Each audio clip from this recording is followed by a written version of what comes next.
Morning everyone, I'm here with head coach Gareth Taylor to preview the St Polten match tomorrow. Morning, Gareth. Hi, First of all, you said on Sunday you were feeling a little bit under the weather. How are you feeling now? Yeah, a bit better. Fortunately, I don't have to play like the girls, but yeah, I feel good. It's really important, but also really difficult at the moment to kind of take stock of the start we've had to the season, which I think has been excellent. So all credit to the girls. I think what we've done has been fantastic in terms of the plan we set in the summer, the pre-season that we had, the recruitment that we did. Of course, sometimes that can take longer to see the fruits of the hard work that we put into what we've done. But yeah, I think taking stock of the week that we've just had, obviously beating a very, very good team convincingly, and then really grinding out a really good win at Liverpool, which is not easy, is full credit to the girls. You mentioned that the Barcelona and Liverpool results, different kind of ways to win, but does that also show the way in which we can mix it up and stay patient and still get over the line as well? Yeah. I mean, I think people, is finding a way to win is better late than never, hearing a lot of that stuff. I mean, for me, my mindset wouldn't have changed if we'd have drew that game. I think the football that we played in the final 20 minutes was incredible. I think we dominated large parts of the game. It's so difficult when you play against a back five. We need to try and improve the areas that we get into. I think when you look at our shots on target, it's probably a little bit lower than what we normally have, but we fashioned enough opportunities in that second half to do what we did. And of course we're indebted to Bunny because she produces time and time again. And yeah, but there's a lot of moving parts that go to that. The movement from Alba to create the space for Bunny in a tight back five, and the pass from Laya is inch perfect. So yeah, fantastic win. And yeah, for us, it really solidifies everything that we're doing. On the fitness, how's Viv and Naomi? Yeah, I just managed to catch her this morning. She's doing really well. She's probably going to be ahead of what we anticipated. So, once this international break comes, I think once we're the other side of it, she won't be too far away, which is good news. Viv is we're still assessing the slight niggle that she's got, and that's all it is a slight niggle. So, of course, we place big importance on this game tomorrow, and obviously we have one more game before the break. So we'll assess Viv over the next 24 hours and see if she can make the journey with us to Vienna. You've mentioned before about the squad depth that we have and the options. How are you navigating the schedule of kind of midweek and weekend games at the start of the season? Yeah, it's challenging. There's no doubt about that, but it's exciting as well. And I think that whilst I've spoken about maybe the difference to this squad this season is potentially more attacking options than what we've had previously, is obviously a bonus. I think the blow for us and probably the effects we're still feeling would be losing Risa in the Olympics. I think Risa is a really good player. That's why we brought her to the club. She's an intelligent player. She can play in multiple positions in the back line. And once you lose a player like that, it's really difficult. And then other players... An example would be Alexandri, highly intelligent player, is able to play in multiple positions, but we know that her best and favoured position is centre-back, and that's where we see her at her best. So it leaves us a little bit light at the back, and we have to be creative with that. But we have young players who are coming from the academy as well. We've seen it in Gracie Pryor, who's joined us now, and obviously we've not had the opportunity to see her yet because of the consistency of the other ones. Cody Thomas, Lily Murphy.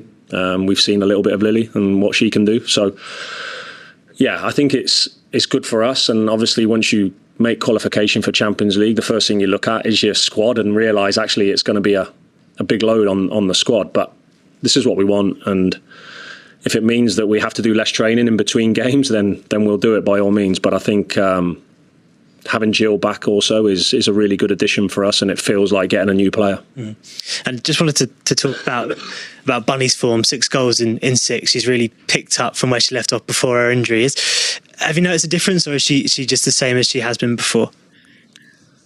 I don't see much of a change. I just see someone who's... And actually, people probably don't really truly remember her first season. I think she's always scored goals for us when she's had the opportunity. And yeah, she loves playing in this team because the team create a lot for her. We're a team that obviously most of the time arrive in the final third a lot, and yeah, she'll have multiple opportunities to increase her goal tally, and yeah, she's done that really well for us. Scored some vital goals. Each one of her goals is so important for us, and yeah, I think like I say, she'll be really enjoying coming to this team over the last few years, like she has done, and she has certainly stepped up in those moments and show real leadership and taking responsibility. And just finally, how you viewing the challenge of St Polten?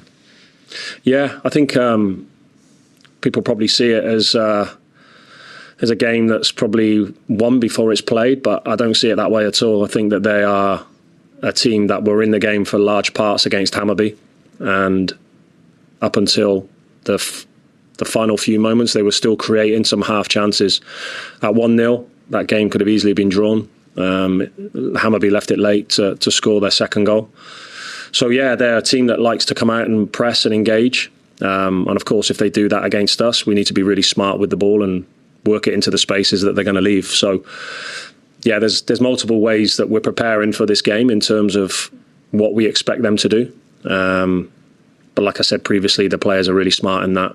You know, we worked all week and playing against a back four against Liverpool, and they play a back five. It's one of those things. But the players just quickly adapted to that situation and worked out pretty smartly where the spaces were. Thank you. Thank you. We'll go to Zoom next. Dan. Hey Gareth, hope you're well. Hi, Dan. Just one from me. Just in terms of St Polten, obviously you mentioned about the game last week. I think you had 17 shots on goal. Obviously didn't trouble the goalkeeper a lot. Domestically, they've scored a lot. Defensively, they're quite tight, and also in the qualifying rounds. So how do you kind of expect them to set up? Do you think it's going to be kind of like all players behind the ball? You know, they're going to try and crowd you out. How do you feel they're going to play against you? Yeah, I think it'll be that or completely the opposite of that, and no in between. I think it'll be either more defensively, sitting players behind the ball and not necessarily engaging so much and making it really difficult to break down, similar to Liverpool at the weekend, or they'll come out and press, and they certainly did that at moments with the game against Hammarby. So it's something we need to be prepared for, and both scenarios I think are really interesting for us because they mean different things. Certainly for us in terms of the way we build and the way we try to dominate possession. I think it's a good game for us and an opportunity for us to build on obviously a great moment that we had last Wednesday. That's brilliant. Thanks, Gareth. Best of luck. Thank you. Thank you. Thanks, Dan. We'll go to Fadumo next.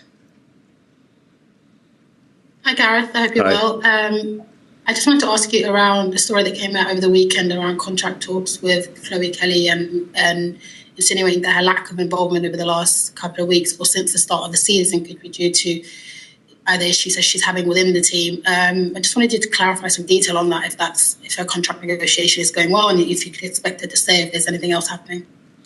There's no news on the contract front. I felt like the story was a bit of a non-event, if I'm honest, particularly after such a solid performance from us at the weekend. It just beggars belief, really, that people want to focus on that. But Chloe's been great. She's really working hard. She's really engaged. She's really aligned with what we're doing. And she understands, like the rest of the players at the top end of the pitch, that things are slightly different from maybe the last season or two where we have been able to strengthen in those areas. And yeah, I think she's contributed this season for sure. And like the rest of the players that I talk to, whether it be Mary, whether it be Alba, whether it be Lauren Hemp, whether it be Bunny, you've got to be ready to play. And if you're needed, of course, go and do your bit. But if you're not, you need to be mentally prepared for the next opportunity, and Chloe's doing that really well. I have to say she's been great in that sense. She's really, like I say, really aligned. She's with the team for sure. She's really trying to work so hard for the team, and sometimes you get the rewards off the back of that and sometimes you don't, but she's doing everything that we expect of her. She's contributed with goals and assists already this season in the limited time that she's had, and that's exactly what we're looking for. I guess you mentioned they're slightly getting buy-in from the players across because you've got obviously a number of players that might not get minutes as often as they want. How important is that, and managing that, especially when you are playing in so many competitions and you want to be successful in so many competitions? And rotation might eventually come when other competitions come into play. Yeah, I have a bit of a thing about this thing that people keep talking about, minutes. I don't really understand this minutes situation, playing minutes, getting minutes. It's a very weird concept for me. It's being ready to play. As simple as that. It's not a case of building up minutes unless you're a recovering injury player where the load management will look slightly different. I understand that theory. But this thing about gaining minutes is like for what? Is it for the international teams? I don't know. For me, though, we don't think that way. And the players shouldn't be thinking that way. It's all about being there in the training sessions, delivering what they can, giving their best. Having a good training session, having a bad training session is no problem. But giving maximum effort, being really aligned with the team, all of the players. And we're not just talking about Chloe here now, because we have a number of very, very talented players who at times don't make the pitch. Some of our games at the start of the season have been quite tight. That I spoke about after the Liverpool game, that I felt we could make changes, but I just felt we were just getting into the rhythm of the game. And sometimes when you take a player out who's already just starting to feel their way, replacing them with someone who's not in the rhythm of the game, I think that's really tough to do. And, that's something that I don't want to put on the players. So I take that responsibility in the changes, and I'm fine with that. And the players are buying into everything that we're doing. And they know that we are part of a team here. It's not a team of 11. It's certainly not. We go to the Champions League where the numbers are bigger. We need every single player fit, available, and in tune with what we're doing on every situation.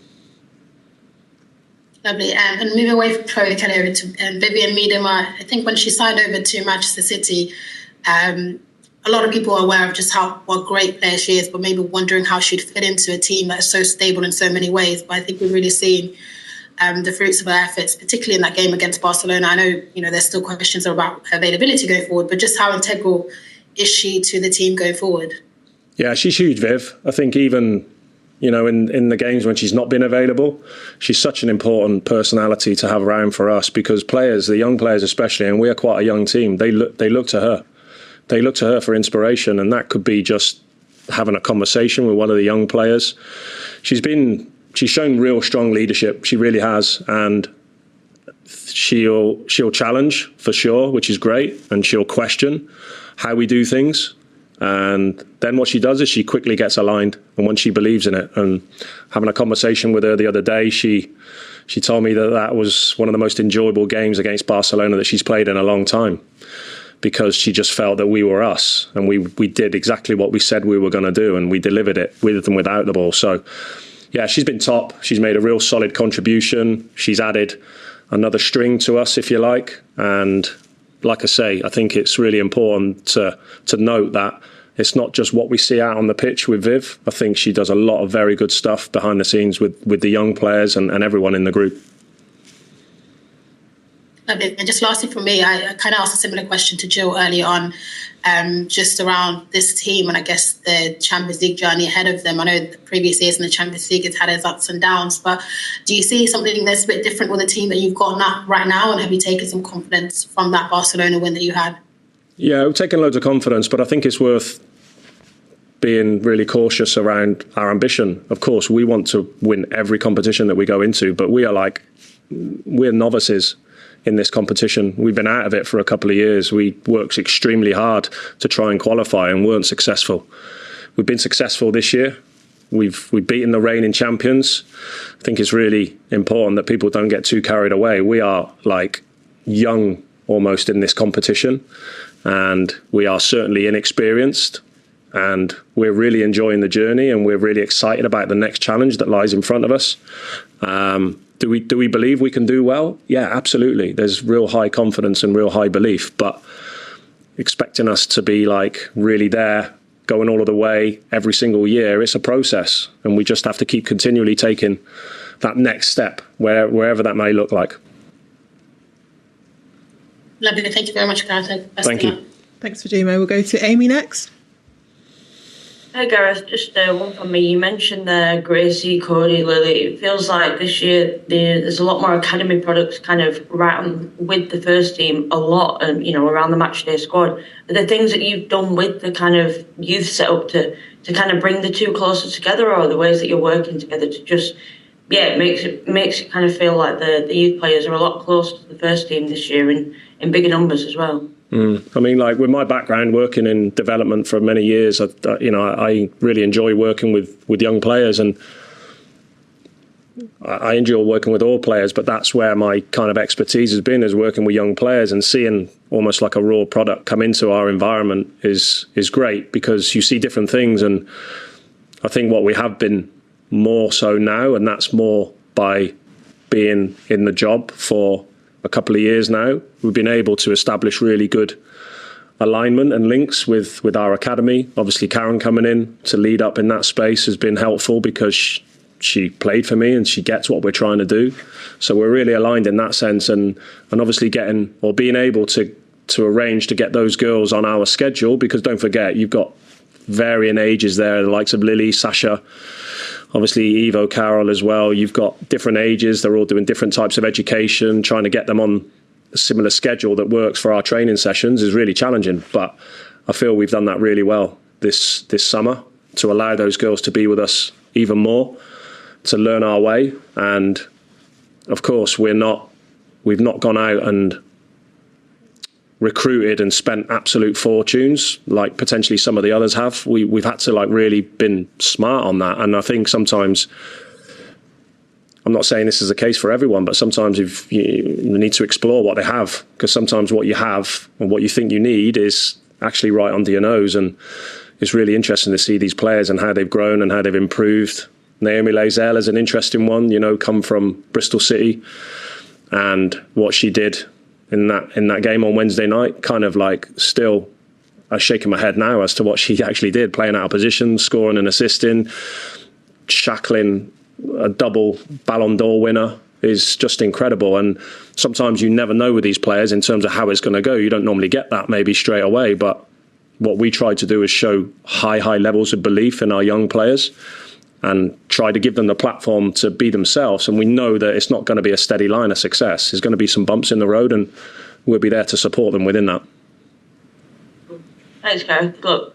Thank you. Thanks very much, Amy. Any more questions from Zoom? No, thanks very much. Cheers, guys. Thank you.